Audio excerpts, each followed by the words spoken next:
मुझे तू कभी ना मिले, हम सफर मेरा तू बने ना बने फासलों। কেমন আছেন? ভালো। আপনি? ভালো।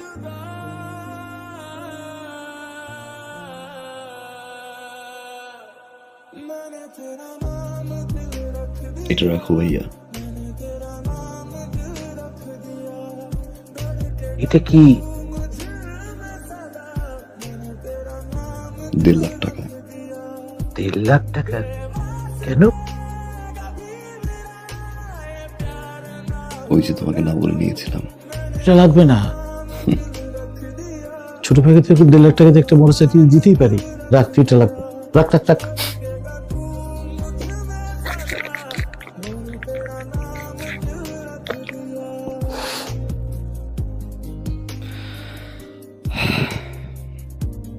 থ্যাংক ইউ ভাইয়া, থ্যাংক ইউ।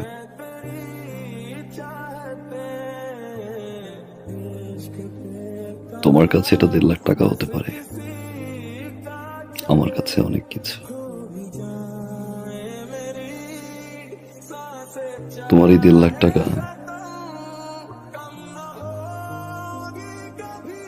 আমার এই জীবনের মোড় ঘুরিয়ে দিয়েছে ভাইয়া।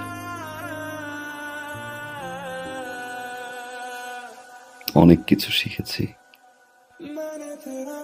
অনেক কিছু দেখেছি,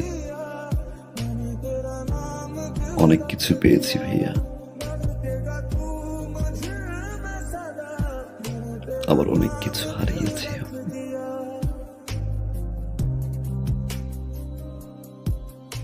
এতদিন পরে এসে আমার মনে হলো এই টাকাটা তোমাকে ফেরত দেওয়া উচিত,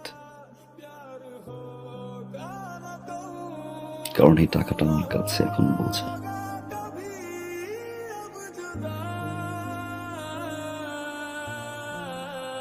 রাখো ভাইয়া, বাবা মায়ের জন্য দোয়া করবা।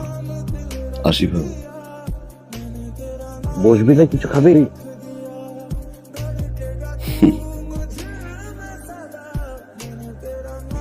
যে বাসা এখন পর্যন্ত আমার বাবা মাই খেতে পারেনি, সে বাসা আমি খেয়ে কি করবো ভাইয়া? ভালো থাকো।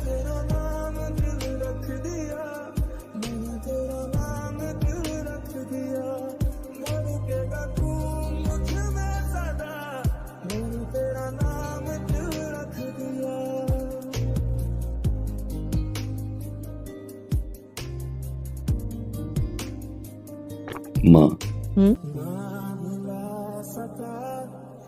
আগামী 15 তারিখে আমাদের ফ্লাইট। আলহামদুলিল্লাহ আমরা হজে যাচ্ছি। আলহামদুলিল্লাহ। কিন্তু বাবা, একটা দেনা ছিল তো। দিয়ে আসছি, যার টাকা তার হাতে পৌঁছে দিয়ে আসছি। খুব ভালো করেছিস বাবা। হজ থেকে এসে ইনশাআল্লাহ বাবাকে নিয়ে সিঙ্গাপুর যাবো। হার্টের ট্রিটমেন্ট ওইখান থেকে করে নিয়ে আসবো। কিন্তু বাবা, আমরা এই যে সবাই মিলে আমরা হজ করতে যাইতেছি, কতগুলো টাকা খরচ হইতেছে। তারপর তুই দেনাটাও শোধ করলি। মানে দেশের মধ্যে একটা ভালো ডাক্তার দেখাইলে ভালো হতো না? সিঙ্গাপুরে যাওয়ার দরকার কি? দেশের ডাক্তার তো রেফার করলো না, এত কিছু ভাবতে হবে না। আমি যতদিন আছি তোমাদের সেবা করে যাব। সারা জীবন তো চালাই গেছি, এবার একটু সেবা করার সুযোগ দাও।